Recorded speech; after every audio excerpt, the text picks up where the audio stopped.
Hello guys, welcome to Redditor's Revenge. Here we post amazing revenge stories daily.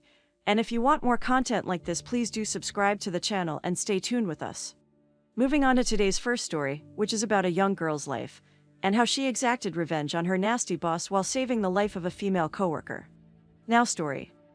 Life had been going downhill for a while, but I think I've finally hit rock bottom. There is no way life will get any worse than this. This is my own personal version of hell on earth, from where it would be difficult to come out. My name is Delilah Baker, and I'm 23 years old. I was born in a well-to-do family with rich and successful parents who made sure I had everything in life.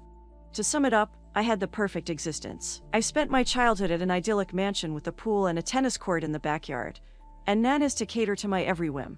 I was sent to an uppity rich private school where I rubbed shoulders with other spoilt rich kids like me. All of this privilege wasn't meant to last, however. My mother got cancer when I was 14, and my dad did everything he could to save her. Unfortunately, it wasn't meant to be and she passed away when I was 16. She was the love of his life and Dad couldn't bear her passing. He turned to alcoholism and drugs to ease the pain of her absence, and due to his neglect, his business soon spiraled. He lost everything when I was 18, and filed for bankruptcy on the anniversary of my mother's death. He was in huge debt with the investors and they took everything from us. Our mansion, our vacation homes, all the property, everything.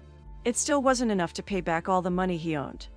I had to drop out of college, which I had just recently gotten into, and start working. The change in my life was drastic. I went from shopping every week at designer boutiques to waitressing at the local diner. Whatever little I made went towards our debt or Dad drank it away. When I was 20, he was diagnosed with liver disease, and things worsened even further. On top of everything, we suddenly had medical bills to pay.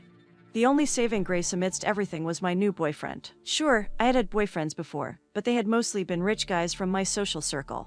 All of my friends had dropped me like a hot potato when my social status plummeted. After dropping out of college, I tried attending online classes in the hopes of getting a degree and attaining higher education.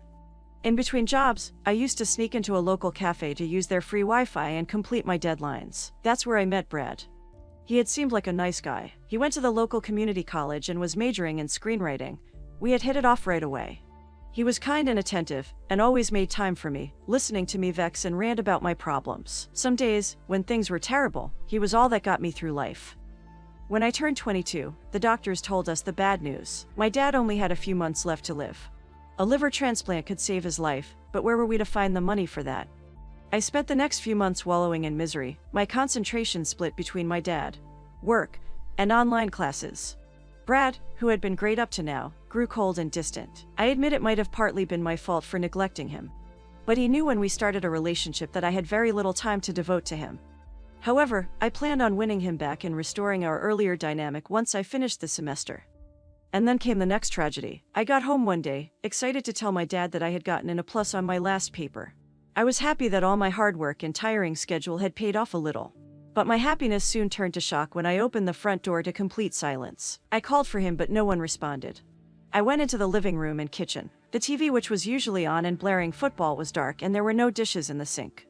The kitchen was spotless and everything had an eerie, abandoned feel to it. With dread, I opened my dad's bedroom door. There he was, hanging from the ceiling fan. I broke down, crying and wailing. The neighbors found me like that, hunched over his cold, lifeless body. My father, for all his selfishness and neglect, had chosen to take his own life and relieve his daughter of his burden. I was crushed by his act. It meant that I was, truly, alone in the world now. The neighbors contacted the police, who came by to take a statement. They helped me gather myself and fixed me up for the night after my father's body was taken away for autopsy. A few days later, after the body was released, I cremated him. It was the cheapest way to go about it, and in his life, he hadn't expressed any particular way of burial. Brad didn't show up to the cremation service, even though I had especially called and invited him. He knew how much it meant to me, but he didn't show up. So, a week after the death, I finally went looking for Brad. At this point, I had 3 jobs I did just to make ends meet, and my savings were barely making a dent in the pile of debt that had landed on my shoulders. I asked around the coffee shop, and they told me that Brad had come in here a couple of times with a few girls. My stomach turned cold. I forced myself to relax, telling myself that Brad's a friendly guy. He was probably just out with friends.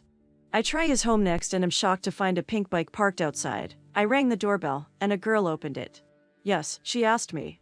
I told her I was looking for Brad. She asked me who I was and I replied that I was his girlfriend. She gave an odd look and then Brad came to the door. He looked at me guiltily, telling the girl to go back inside and that he had something to discuss with me. I asked him what was up and he said that he was tired of all of my drama and just wanted a normal, nice girlfriend. I asked him who the girl was and he said that he has been seeing her for the past few weeks. Stunned, I asked him how he could do that to me. He said it was all my fault. I just had too many problems and he was a normal college guy who wanted a normal relationship, not one where all he had to offer was a listening ear and a shoulder to cry on. This was my second big shock in a few weeks. I started crying and shouting, telling him that he should have been a decent enough person to break up with me before starting a new relationship, and that he was a liar and a cheater, and that I hoped his girlfriend cheated on him and dumped him. He told me that I was causing a scene and to leave. I forced myself to get up. I still had an evening job to get to. I couldn't afford to fall apart on some random street. I raced to the bus stop, thankfully getting onto a bus just before it left. I reached the store where I worked at. I usually got the evening or night shift there, but due to my condition the last few weeks, I haven't been showing up to work regularly. The manager shows up just as I leave. He stopped me from going inside and told me that unfortunately, he had to fire me and hire somebody new. My heart breaks open again. This was the job that paid best. What was I going to do? He said that he was sorry but I had been missing work for a long time and that he had had enough. He politely told me not to come by again and make things unpleasant. I thought this would be the end of life, screwing me over. A dead dad, a cheating boyfriend, and losing a job all in 2 weeks. I didn't know what to do and decided to go to my other job, where I worked from noon to 5 p.m. I could ask the owner for more shifts. It was a small, dirty little Colombian run diner that had seen better days. It paid the least, and the staff and owner were pricks, but it was the best I could come up with for paying the bills. I reached the diner and went inside. The owner, Miguel, was surprised to see me. He took me over to the kitchen and asked what I was doing there. I explained the situation to him, and that I was in a lot of debt and could he help me out and get me a few more shifts. His whole demeanor changed, with a lewd look in his eyes. He rubbed his hands together and asked me what I was willing to do for money. He put his hand in his pocket and started rubbing himself inappropriately. Appalled and in shock, I froze, asking him what he was doing. He said he was a well-off man and that he was willing to help me pay off my debt if I helped him out with a little something. He gestured to his crotch and waggled his eyebrows at me. I shouted at him, asking if he was crazy and what the hell did he think he was doing. This was sexual harassment. He laughed and told me to follow him to the front of the diner. It was mostly empty, with only a customer with headphones on sitting in one of the booths in the back. The staff stopped what they were doing, looking at us. Miguel gathered them around and explained the situation to them. He then asked them if he was being unreasonable by helping me out with my debt. He told me that he was willing to pay off 50% of my debt if I became his sex slave for the next 2 months, doing whatever he wanted. The staff, who were most of them degenerate old men like him, laughed, saying it was a generous offer, and that I should hear him out. He was just trying to help me. How could I have expected any better? All of the men were vile creatures, always catcalling and passing lewd comments about the female staff who worked in the diner. They were even worse than Miguel. I couldn't have expected them to stand up for me. Swallowing back bile, I scream at them to shut the duck up and stop treating women like sluts when they were despicable shits who women wouldn't come near with a 10-foot pole. I told Miguel that I had had enough of his creepy ways and I was leaving for good. When I got home, I was simmering with anger and a thirst for revenge. I was going to get back at the lot of them. It was the last thing I did. I started forming a vague plan in my mind and went to bed, thinking over the details in the back of my mind. The next day, I got up bright and early to look for another job. As I was looking over the daily newspaper, I went to the back section, where I remembered seeing an announcement a couple of days ago. The local police were cracking down hard on immigrants due to the spiking crime rates. They were offering rewards for information on immigrants and any illegal activity that they might be indulging in. I saw the announcement right where I had seen it before. It was the first part of my plan. The second part involved Elena, a girl who had worked at the diner with me.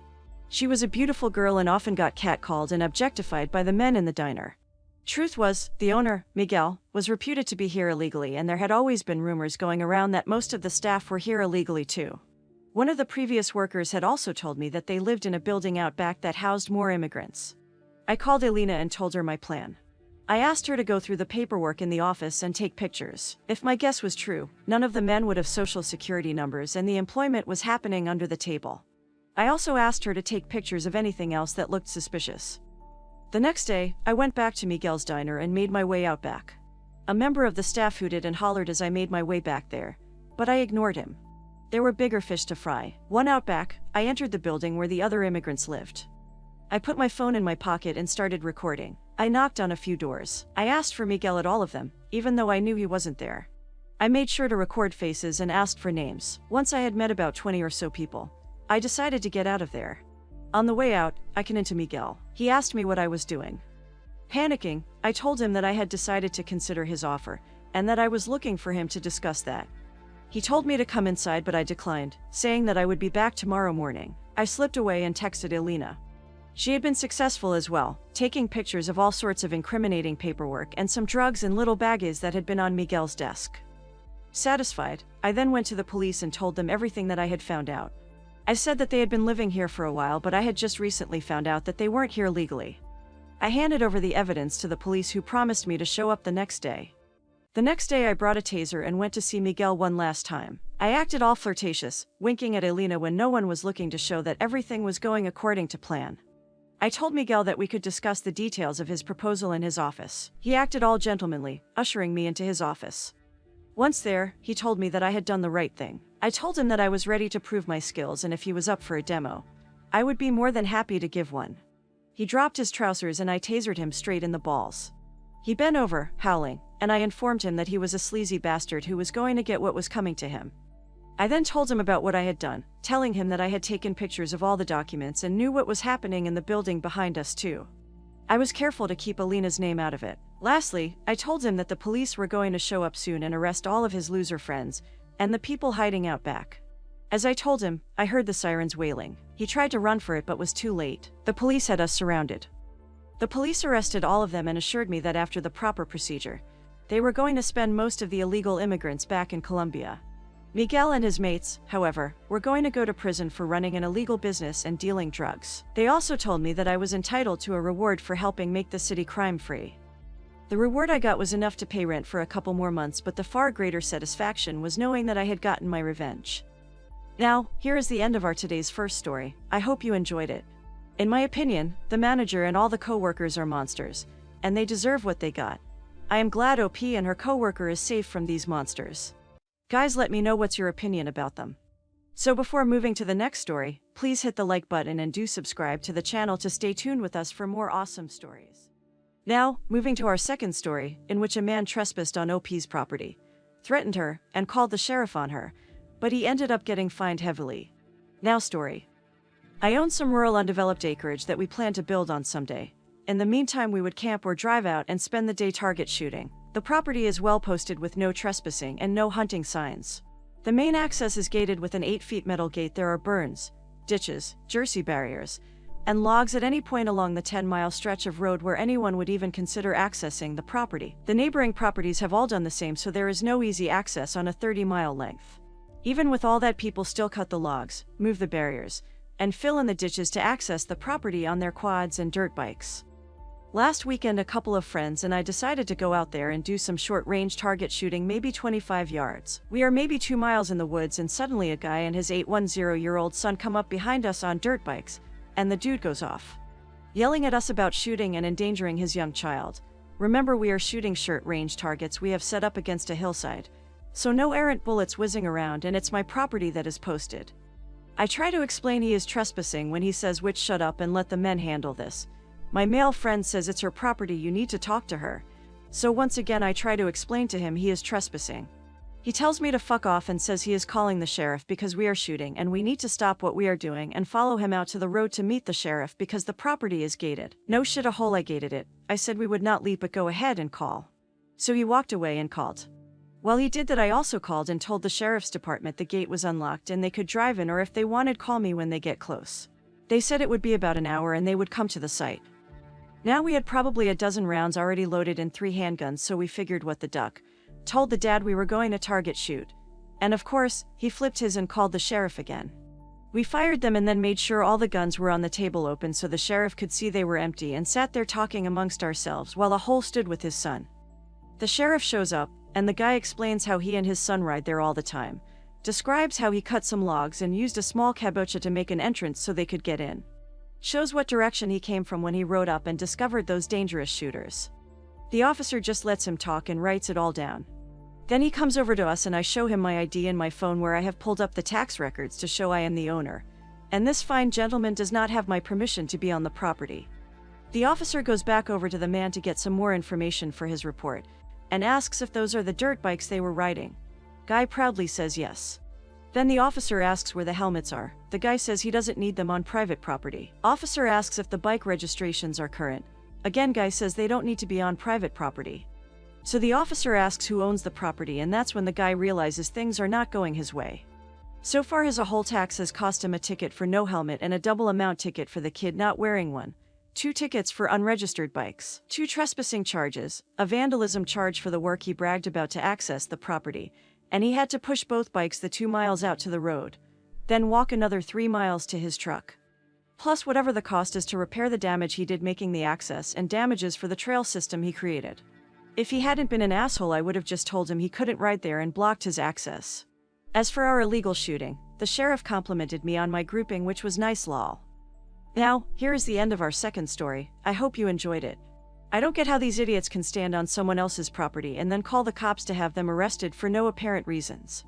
Guys, I want to know your opinions about such people. Please let me know in the comments section. So before leaving, please hit the like button and do subscribe to the channel to stay tuned with us for more awesome stories.